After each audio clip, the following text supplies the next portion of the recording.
Bismillahirrahmanirrahim. Assalamualaikum warahmatullahi wabarakatuh. Salam sehat untuk teman-teman dimanapun Anda berada, juga teman-teman yang beragama lain dimanapun Anda berada. Masih bersama saya Tabrani Hendarto, masih mengupas tentang asam lambung GERD yang disertai gejala psikosomatis dan anxiety.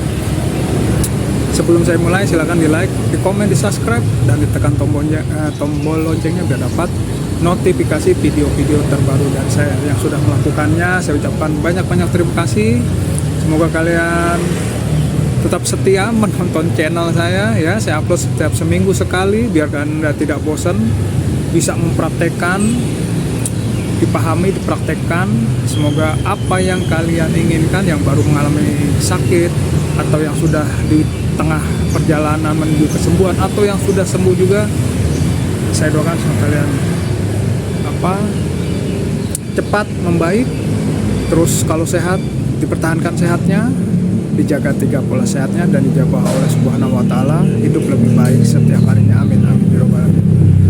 Nah, ini saya lagi biasa libur jalan kaki. Saya sedang di masjid biasa di depan komplek. Tadi saya dari belakang komplek jalan dari jam 9 ya, menyapa teman-teman semua.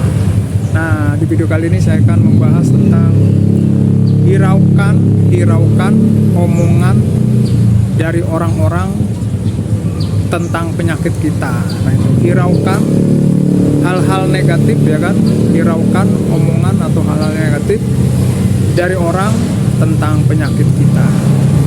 Nah, sepengalaman saya yang sudah mengalami asam lambung GERD, gejala psikosomatis dan anxiety ya 5 tahun yang lalu, lebih baik. Memang omongan orang itu mempengaruhi. Kalau baru sakit itu bisa mempengaruhi psikis kita. Udah psikis kita terganggu, sekali lagi psikis kita sudah terganggu, yang setiap hari dihantui dengan gejala dan sensasi, pikirannya nggak jenak, pikirannya selalu kecemasannya ya, dengan overthinking yang negatif, kecemasannya selalu berlebih setiap hari, mengakibatkan dari sensasi, dari psikis itu mengakibatkan sensasi dan gejala di tubuh kita. Dari pikiran, fisik, mengakibatkan gejala dan sensasi di tubuh kita, di fisik kita. Nah, itu dari omongan orang yang mungkin melihat kita yang tadinya kayak dulu saya juga berat badan normal, dari tinggi 170 ya 70-an sekian, agak berat sedikit, tapi karena ya normal lah 70 sekian, itu langsung turun drastis. Terus dalam 2 bulan turun drastis hampir 18 kilo. Terus orang lain lama tidak melihat kita, yang taunya kita badannya normal atau kurus, pucat, pasi, terus banyakan bengong. Nah, pas ketemu mereka seperti kaget.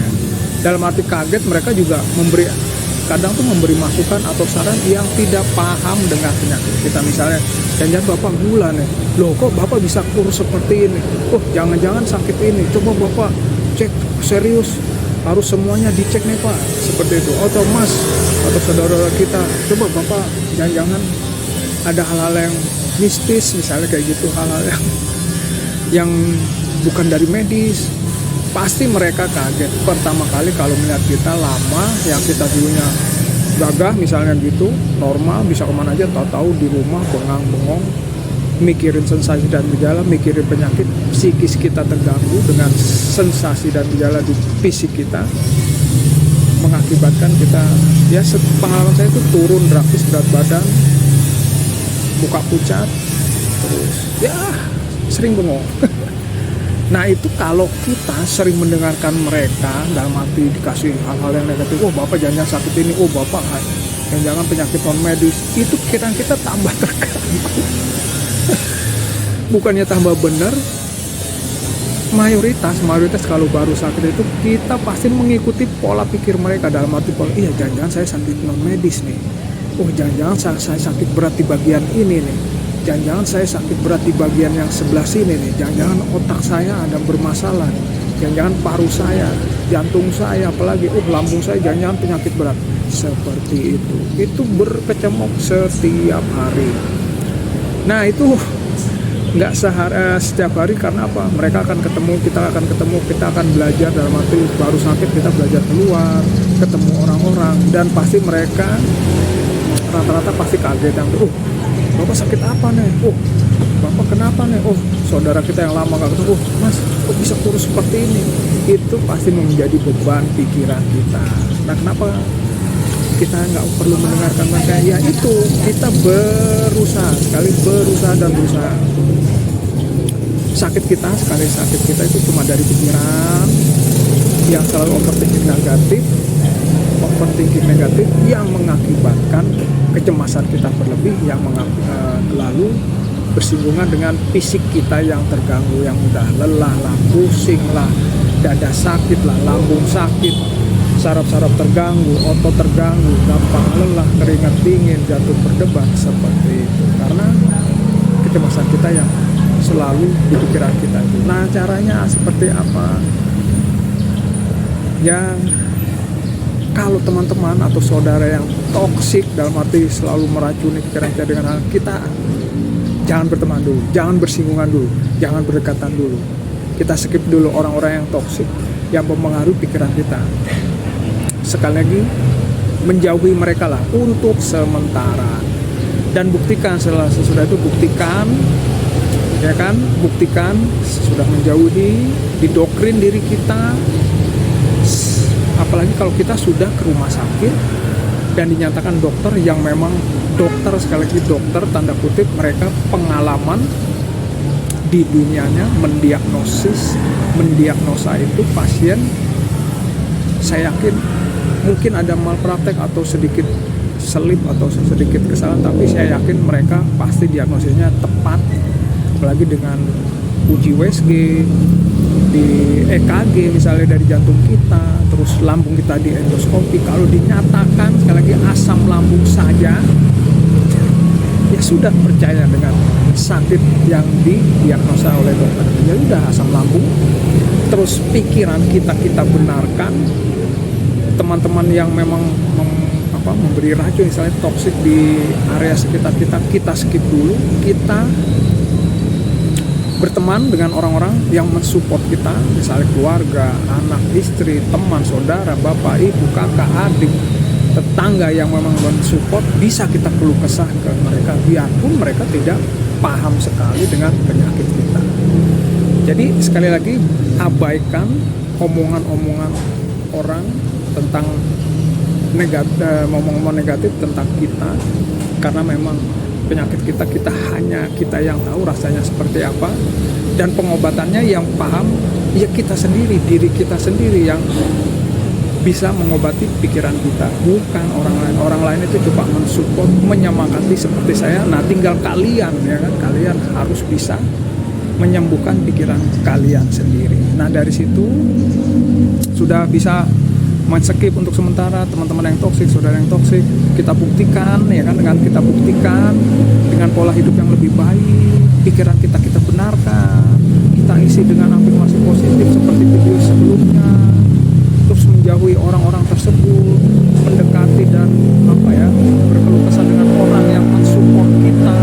Insya Allah lambat laun kepercayaan diri, sekali lagi kepercayaan diri kita akan meningkat, kawan.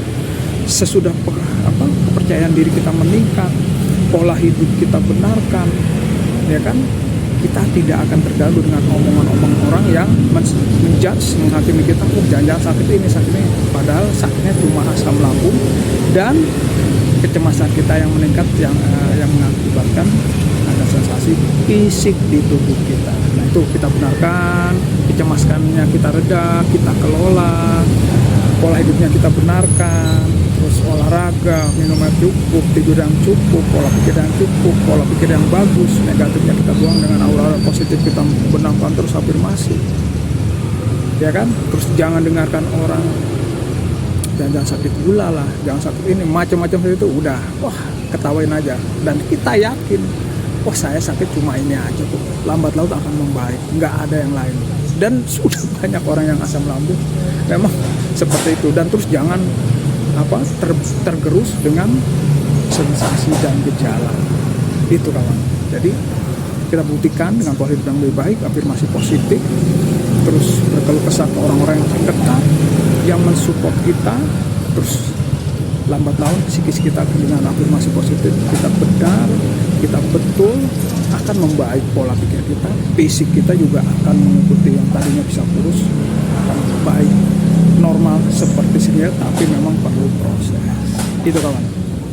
Jadi itu yang bisa saya share di pagi yang menjelang siang yang cerah ini. Selalu beristighfar, bersyukur dan berdoa, kalian akan lebih baik setiap harinya. Pikiran Anda Anda benarkan teman-teman dengan hal yang positif, diafirmasi terus, dijaga 3 pola sehatnya, hindari dulu orang-orang yang toksik, ya kan, skip dulu. Terus sesudah normal ini kalian bisa bergaul dengan siapapun, tapi bisa disortir, ya kan. Teman yang bagus kita berkumpul, teman yang toksik lebih baik kita hindari atau kita tidak. Oke kawan, tetap semangat, salam sehat, mental dikuatkan. Wassalamualaikum warahmatullahi wabarakatuh.